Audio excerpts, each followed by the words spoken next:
Welcome to the Creative Brew, helping you keep your creative juices brewing. We're giving out chunks of insight, motivation, and practicality for your creative journey.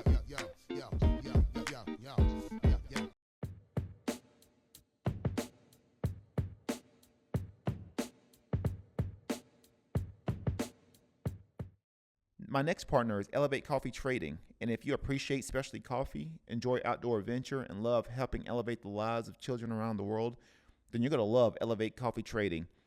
Their mission is to extract hope through love, coffee, and adventures. There's free shipping in the United States, and every bag of coffee helps sponsor health and education for children in coffee producing countries and in areas of need in the United States. You can use promo code Elevate21 on your next order, and you can follow their journey on social media at Elevate Coffee Trading. Or you can visit online at elevatecoffeetrading.com, and let's start extracting hope together. And this episode is brought to you by Baba Coffee, smuggling good vibes.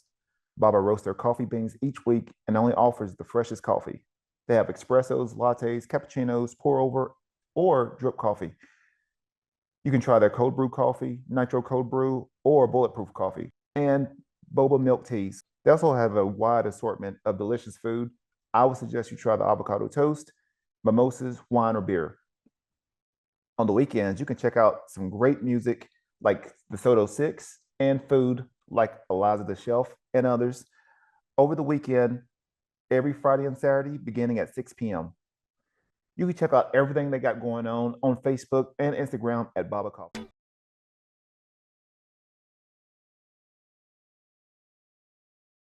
And welcome. This is another Out of Bounds series. I'm still with this series. I'm bringing on. I wanted to focus more on a lot of coaches, athletes, thought leaders, and really just sort of sharing their insights, sharing topics. Maybe some. I wanted to call this Out of Bounds because maybe it might be topics where like, hey, maybe you want to talk about, but maybe trying to figure out the platform for it. But this is Out of Bounds with your host, Pointel Langford. Today, I have Derek with the CWA, and this is actually an up and coming. I don't know how you would call it. I guess we got real pro wrestling, and see, this is something well, especially with my audience, I've got to get this fixed because we associate pro wrestling with WWE and all this stuff, but now we actually have actual pro wrestling leagues like the CWA. And Derek is actually he's I would say the co-founder or founder. Yeah, co-founder. There's one other partner with me, co-founder and commissioner, I guess you could say. Okay. So we got him on today, and really just talking about how this even got started, what the future plans are for this, and everything else along the way. So I want to welcome Derek to the Out of Bounds series with the Creative Brew. I'm still trying to figure out if I'm going to separate this out or if it's going to be a whole separate show. Odds are probably a separate show. So right now I'm calling this Out of Bounds. And Derek, you take it away. Just bring you on and maybe share a little bit about your story and how this even got started. Yeah, man. So thanks for having me, Quanto. I appreciate the time to be able to be here on Out of Bounds podcast. But yeah, so for me, I'm a Pennsylvania boy, born and raised. And for anybody that's a wrestling fan, you understand that it's a pretty big part of the culture around here to be in the sport of wrestling. So, um, I started off at a small school called Kerwinsville. I was just at a tiny school and wrestled high school there, and then moved on to wrestle at Lock Haven University for 5 years. Coached at the Division I level at Bucknell for a couple of seasons, and now I'm currently the head high school coach at Bloomsburg High School. Um, so for me, I basically lived on a different exit all across I-80 in Pennsylvania growing up. That's what I tell my friends and my family is I just pick a different exit to live on about every 10 years. Um, so that's kind of been my life in a nutshell in Pennsylvania. But yeah, so I mean, for me, obviously, you brought me on because of the Championship Wrestling Association. That has been a work in progress for years. And finally, we've been able to see it come to fruition in the summer of 2024 when we began to host showcases in the multiple markets in which we plan to have professional teams. So, to kind of answer your question of like, how do I name this thing, right? Because for me, I had the same issue. We talk pro wrestling, you think of the WWE, or if you say, well, it's real pro wrestling. Well, there's already a league 20 years ago that was created and attempted, and so every time somebody thinks real pro wrestling, a lot of times we think back to that. So we've come up with the hashtag or the I guess kind of the namesake. We call it folk style gone pro, because then it encapsulates the style that we're competing in, but then also it reigns to the understanding that it is post collegiate wrestlers that are competing in our league as well. So you're not the only guy who's had to stumble across that, trying to figure out the right way to say it. That was actually one of the biggest hurdles in the beginning, was getting kind of a solid footing on how to present this to people as well. Yeah. So what do you, so as far as for you, because I mean, I know that's been the real, and it's really an ongoing topic right now, especially within the wrestling community, is figuring out ways of expanding wrestling and bringing it out, bringing it more to a mainstream audience. You know, unless you're like a wrestling fan, hardcore, like collegiate, Olympic wrestling fan, then it tends to be a really tight knit community. How's your plan as far as like getting this out into more of a mainstream audience, or do you plan on just keeping it within that wrestling niche, or that, I mean, as far as that audience? Yeah, I mean, I think that we can do both at the same time. I think building awareness within the community that already exists is really important. And so we've been doing different things that, in terms of making the awareness from like the university standpoint, so their athletes, have some awareness about it. And then also, I think a big part of it too is utilizing traditional media as ways to get it in front of maybe a casual sports viewer, right? So like if we think about like social media, we're kind of tied to the things that we already know and we enjoy and we like because we follow those things on social media. But if you're watching a TV show or you're listening to the radio, the commercial just comes on. It's chosen for you. It's not you choosing the commercial. So that's where tying in traditional media can help to expose and create awareness of the league itself to these quote unquote casual sports fans or people that are not necessarily wrestling fanatics as well. Yeah, yeah. So what now as far as with CWA, I mean, I know obviously you're setting up all these teams. Is it how many people is on each roster? Yeah, so right now we're utilizing the showcases to actually build the rosters out. So we've had two so far. We've had one in Pittsburgh in the summer, and then recently in October we did one in Williamsport, which is a part of our Central Pennsylvania market.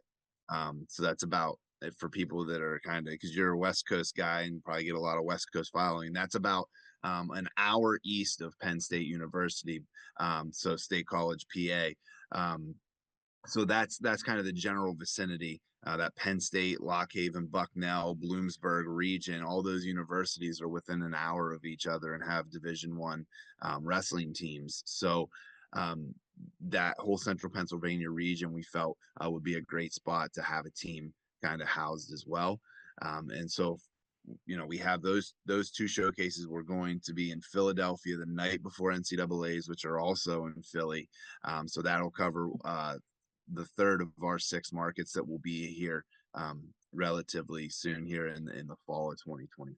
So Okay, cool. Now, as far as just, and sometimes you're building up something like this, which I mean it you definitely can't do it alone.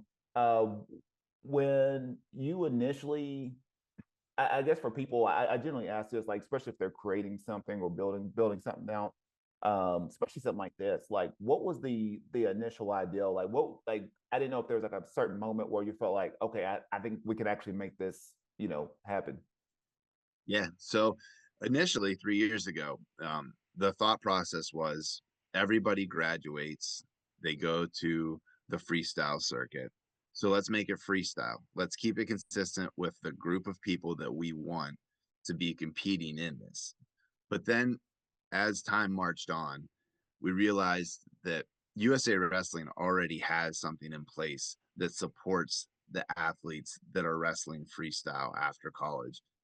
But there's nothing for folk style. There's a gap, right? Like there's a place where even like the top-notch athletes, they're 22, 23, 24 years old coming out of college. And if you don't make a world team or you don't make an Olympic team or you're not a part of an RTC and consistently competing, there's not really anything for you in the competition realm. Well, that's where we come in, right? Like we fill that gap because not everybody is a freestyle wrestler. We are grown up on folk style wrestling, right? More of the casual wrestling fan is a folk style wrestling fan. In the United States, it's the same. I can equate it to American football, right? That's what folk style wrestling is. You know, the rest of the world calls what we call soccer, the rest of the world calls football. But what we call football is something completely different. Yeah. And so for us, like that's like taking Micah Parsons and telling him you played a great career at Penn State.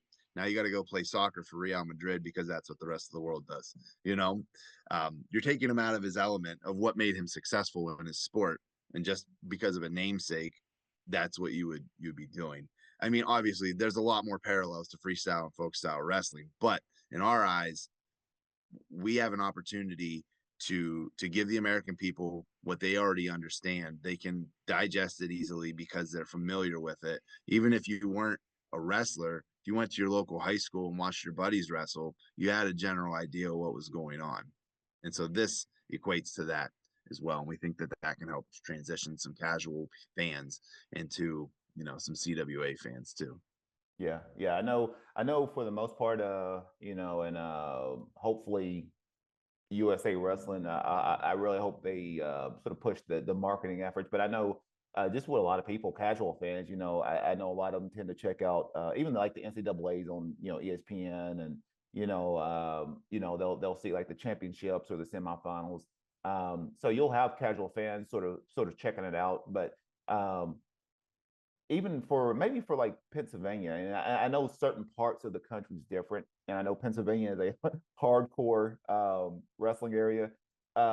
Is there? I didn't know if you with CWA is there access to more television outlets than it would be like in other parts of the country, or are you still having that same hurdle even in that area? Yeah, so I mean, right now we're housed on Rockfin, so we do our cards and our showcases on Rockfin right now. Obviously, the goal is to be able to get things on to cable television, right? To utilize whether it's either a big sports company like an ESPN, or if it's a regionalized broadcast like you would see for the NHL or MLB, right? It's finding what works for us as we continue to build this thing, and seeing where those partnerships could be potentially at.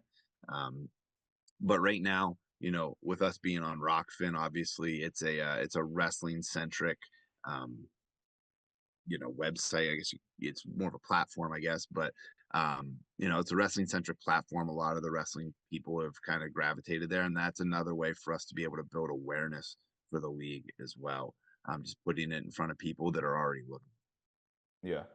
So what for you? I mean, what do you feel like your future plans would be, or maybe just playing hypothetical, like if you did have a television outlet, like what would you do? Like what would be your first, like some of your first ideals? Like, hey, we actually got a signed deal with a channel, with a television station, like or channel, and we've got a massive distribution or audience. Like what would you for you like what would be your some of your ideals?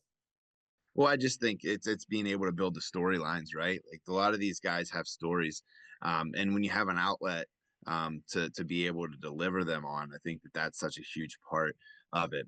For us rolling into the 2025 season, right? We're doing these showcases right now to build the rosters, but then the plan is to have dual meet format, right? And almost an NFL style schedule where it's week to week. You could have Pittsburgh at New Jersey one week, and then the next week Pittsburgh is at home hosting Lehigh Valley. So those types of things are that, that full-fledged schedule is what we're looking to do across the board with this. But then again, you're building the storylines into it. You're creating rivalries within markets that are close to each other, rivalries with guys that had, gone back and forth in college and now they're competing at the next level. So it's all of those things. It's really the storytelling aspect and being able to capture all of that all within the season, and leading into an ultimate dual meet championship as well. Okay, yeah, that'd be cool. I always, and maybe you can elaborate, like, why do you feel like? Because I mean, I remember the like the real pro wrestling that came out, a while back, which I mean, it felt like it was a good, a really good ideal. But why do you feel like, personally for you, like, did you feel like that could have been done better, or do you feel like, hey, this was at least a good starting point for something that you could evolve into? Yeah, I think it's one of those situations. The first person through the door always gets bloodied, right?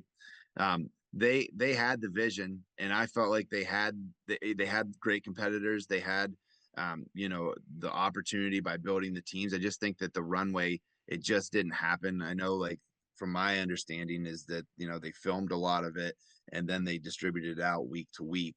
Um, so I think for them, that their intention and their vision was on the right path, was very aligned with the way I see things going for the CWA. It's just they didn't have that. A lot of people say they were ahead of their time, and I would have to agree with that.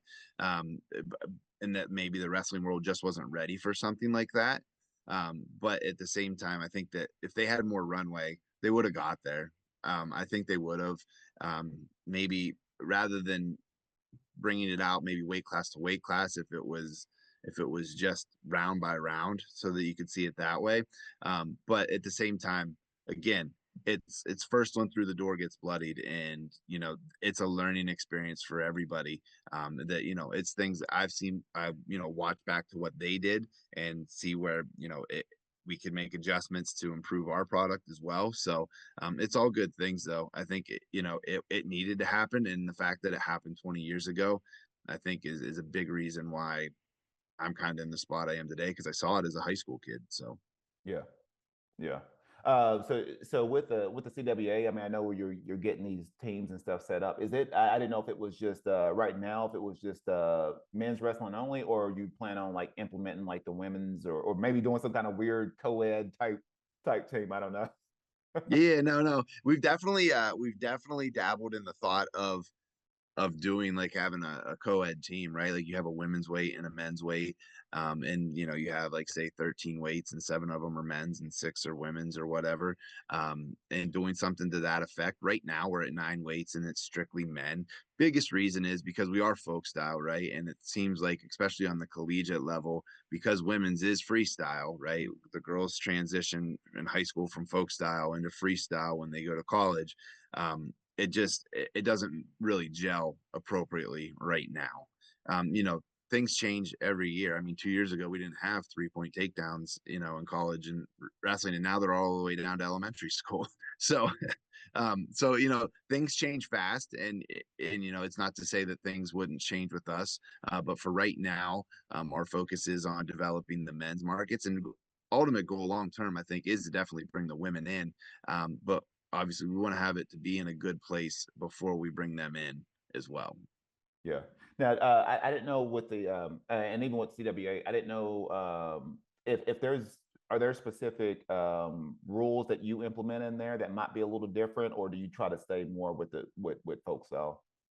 Yeah, so I mean, it is folk style wrestling. I mean, the big differences is that it's the traditional scoring from what we had from 2 years ago to Mhm. 102 years ago, and then we have, but they're actually a 3 minute period, 3 3 minute periods as well. So it's a 9 minute go, and Okay. then a 2 minute overtime, and then if there's no score at the end of the overtime, we go to a standing over under body lock clinch for the win. Oh wow.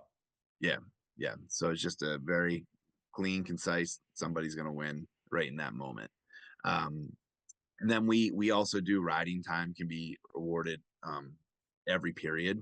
So because they're 3 minute periods, you have the opportunity to get a riding time point at the end of each period. We erase the riding time clock at the end of each period. If someone has it over a minute, they get a point. If they don't, then they don't get a point. There's no riding time Okay. awarded for the period. So Oh, that's good. That's good. Going back with the because I know you were talking about storylines and things like that. I with that, do you feel like personally for you, are you trying to would you like to see like a lot of these people sort of develop their own sort of brands within the CWA?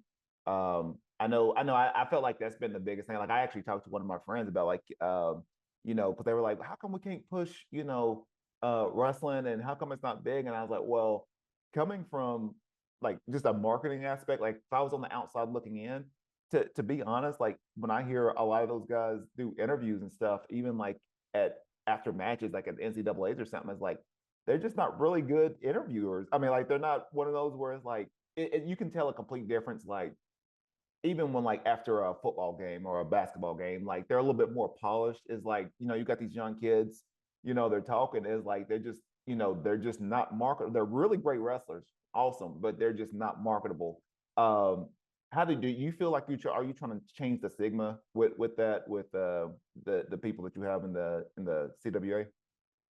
yeah, I mean, so what we tell our guys, right, is we tell them we want them to be their most genuine selves. Whether it's in their celebration, whether it's in their walkout song, whether it's in, whatever they do, like take on a persona, not gimmicky to the level like WWE is, but just be your most authentic self.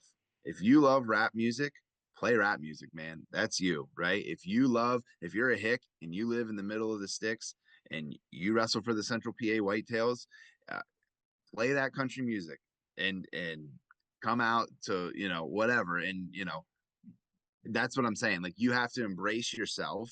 And I understand like in high school and in college, like there's the whole idea of like being a professional or act like you've been there, right? So but for us, like that doesn't push the envelope. And you have to do that. You have to make it a show on top of the sport itself and allow people to embrace you for who you are, and also for you to just be yourself, be the most genuine version of yourself. So we've had guys that do that, like Ricky Durso, who wrestled at F&M. He's got like Jerry curled hair, and he always has a Hawaiian shirt unbuttoned, and he's ripped and everything. So he comes out to Mambo #5 by Lou Bega. Like it just fits him, like he's just living his best life. He's on an island once every other month, it feels like, somewhere in either the Mediterranean or over, somewhere. And he lives that persona when he's there wrestling for us. So that's the type of thing that we're talking about, is those guys being um, you know, themselves to the fullest extent. Yeah, I like that. That's good. I think that's been the biggest thing that um, just especially with with people trying to market the whole sport overall is like, not allowing people to sort of have their own personalities or personas and like you said, nothing to where it gets like too, off the wall like WWE, but allowing people to sort of be absorbed in their, sort of unique personalities and brands. And I think that helps everyone out when people can get more exposed to these wrestlers and athletes and sort of see what what they like or what the some of their interests. I think all that stuff plays a part. When you see someone, you just see them sort of wrestling and competing, like you enjoy that for the competition part, but like I just don't feel like that would grow the sport like it could and exposing people that have no clue about wrestling, like saying like, wow, who is this guy? Who's this? This flamboyant, got a Hawaiian shirt, and doing all this, and also too is a great wrestler. That all that stuff, adds up, and I think that helps build the brand presence, and so yeah, that definitely good idea. That's I think you're on the right track with with a lot of things. And I guess personally for you, like I know you've been sort of with CWA. I know you've been focused on creating these storylines, and I I sort of see a weird little pattern with every coach that I talk to. Like a lot of these coaches or people that's been associated with wrestling, they tend to be very multifaceted. So like for you personally, like what is there other interests or other things that you like you're passionate about? Because I always see it's sort of a pattern that I've noticed with a lot of these coaches. Like they love the coach, they love wrestling, but they find ways of infusing like maybe other things, other passions or hobbies or interests into what they're doing with their wrestling. But I didn't know if you had other interests or hobbies. Yeah, I mean, so I'm a big hockey fan actually. So I love the NHL. Um, and I think a lot, like I listen to a lot of hockey podcasts, and a lot of it isn't just about like the players, who wins, who loses. It's a lot about like the business side, the salary cap, how that works, the collective bargaining agreement between the players and the actual franchises. So a lot of that, like, I've implemented or begin to implement into the actual league, right? Like I would say that probably the NHL, the way that they run a hard cap system for their salary cap makes the most sense for what we're doing, especially in the early stages. Like, you don't have New York Yankee old money right now in our league, so you can't just be spending and paying the luxury tax for the Pittsburgh Pirates, you know, and doing all that kind of stuff. In the NFL, the way they transition their salaries into bonuses so that they can just be cap compliant, like that type of stuff just doesn't work. But like, so because I'm a big hockey fan, and I've watched and learned, and I've really studied that league a lot just because of my fandom to it. um, I've implemented those things into the building process of the CWA, where it makes it fair for the athlete from a compensation standpoint, but it also allows these franchises to be able to succeed and have sustainability as well, because they're not just being raked over, or they're not owned by like a billionaire, right? Where they're just cashing a check because it's one of 17 ventures they're in as well. So those types of things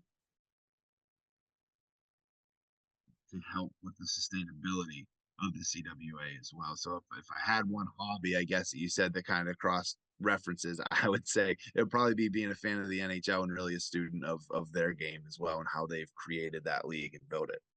Okay. That's good. Yeah. Sometimes yeah, I do encourage even, being on the creative side, I do encourage a lot of people to and something like you're doing, it could be something in a whole different sport or a whole different thing altogether. But when you start to connect the dots with a lot of different things, it actually helps create weird little solutions that you normally wouldn't consider. That was, I mean, even talking about hockey, I mean, that's like, okay, well, that's actually a pretty cool idea, implementing what they're doing into what you're trying to do with CWA. That's I've never heard anything like that. So yeah, just I always sort of ask that with some of the coaches that people that I talk to that's associated with wrestling. A lot of them tend to be one of those where like they love pulling or love doing other little things, and they find ways of sort of pulling everything together, which is cool. I know.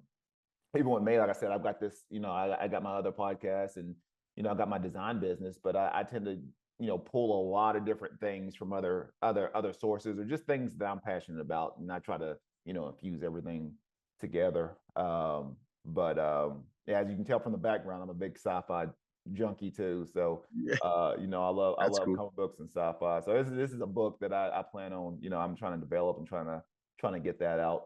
So That's yeah, awesome. so I love trying to pull everything together into what I'm doing. But Yeah, so yeah, I guess right now, I mean, if there's anything, what's some things that maybe on the motivational, inspirational side, like what are some things? Maybe there's people that, hey, they've got this ideal and they're trying to figure out ways of getting it, really getting it launched, or at least getting a kernel of it started. Like what would you tell these people that maybe they've got the idea, but they just you know don't know where to go or don't know how to get started? Like what would you tell them right now? I would say build yourself a blueprint of like what you want it to look like, and then you just have to start spreading the good word.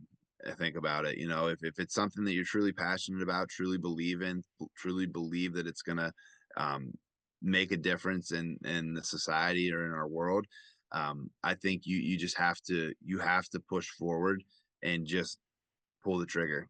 I tell this to my high school wrestlers so much. Like, we watch them in practice, and they drill amazingly, but then they go out in the match and they're so afraid of making a mistake that they get gun shy and they never take the shot that they're capable of taking. And that's our motto. You got to pull the trigger, and that's the biggest thing. Once you do that and you put yourself in the middle of it and you force yourself to get in it and get in the dirt and get in the mud and fight to keep pushing it forward, that's when you'll see the snowball effect start to happen.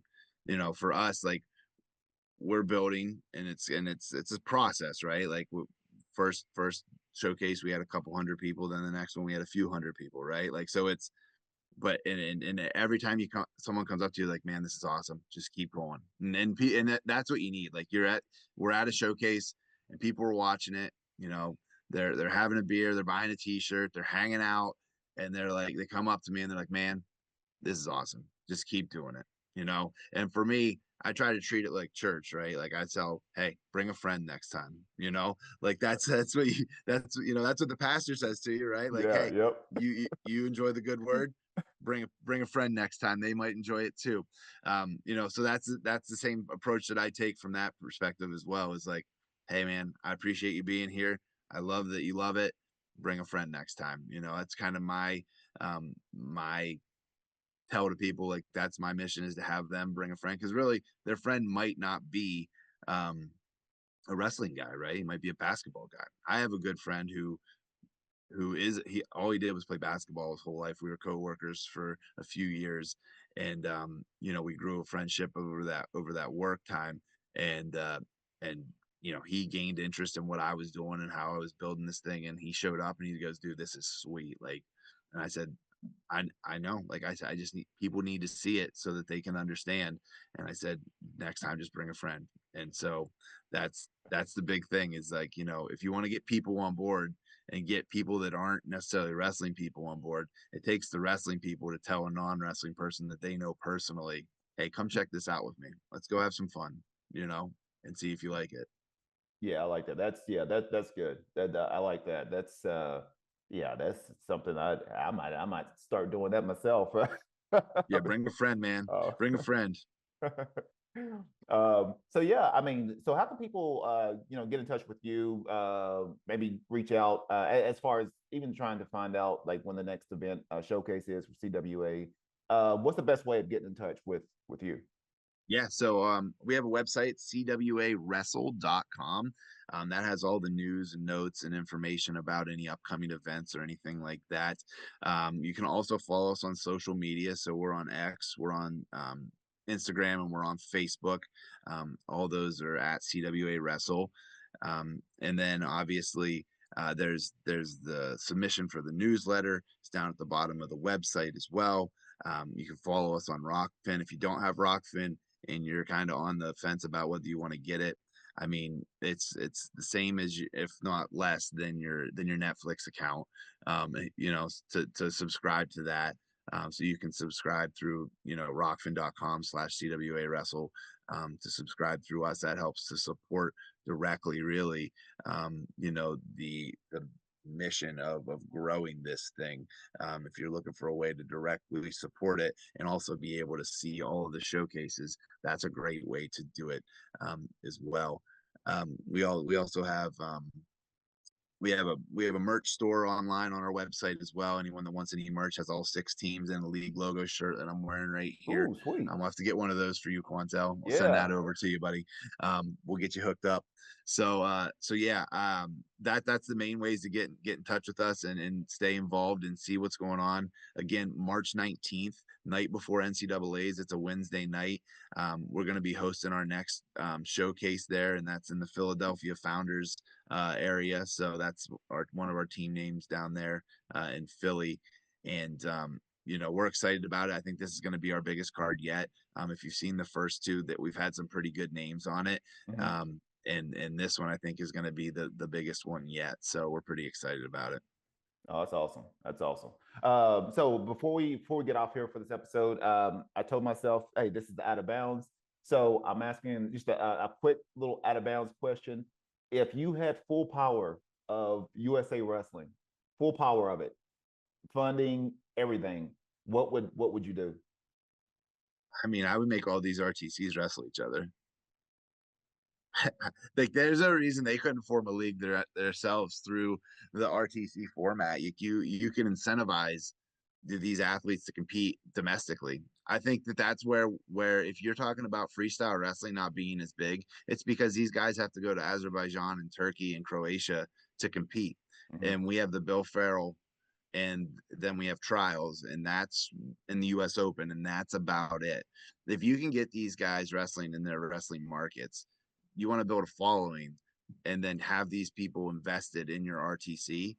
That's the way to do it. And that's what we're doing here. You can consider us an RTC to an extent, I guess. I mean, our guys are branched out. Like, when we build these teams, like, they're not going to have a centralized training center in the early stages of this. You know, you're going to have coaches that are at their college campuses. You're going to have guys that are in RTCs, that are training there. So it's going to be a mishmash of guys, but they're all going to come together on a dual meet day in a specific market and compete for their local market. And that's how we build community, and that's how we build a following, just like any other North American pro sports team does. Yeah, I like that. That's a great idea. That would be great. That'd be awesome to see. Awesome to see. So, hey, once again, hey, Derek, thank you for coming on.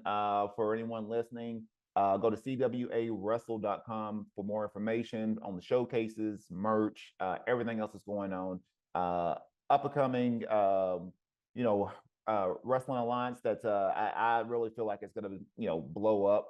So got a lot of great things going. So please check it out. They're also on Instagram too. You can catch a lot of snippets of a lot of the showcases. But if you want to go on Rofkin, Yeah, then you can check out the full showcase there and help support CWA Wrestle. Especially all the people in our wrestling community. We're tight knit. But at the same time too, try to support, figure out ways of supporting, telling people about this, telling people about the showcase.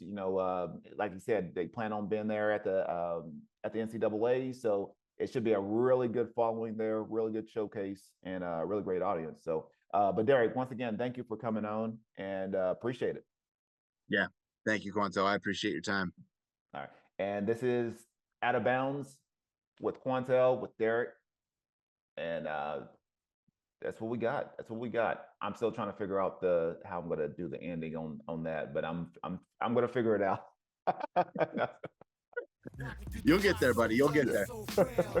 All I know is hard work, really nothing else. I resort to smoking weed, yo, cause nothing helps. Called the homie up, told him loot the sample up. We gotta come together now, cause I had enough. The time is now, there'll never be another one. It's the second lap.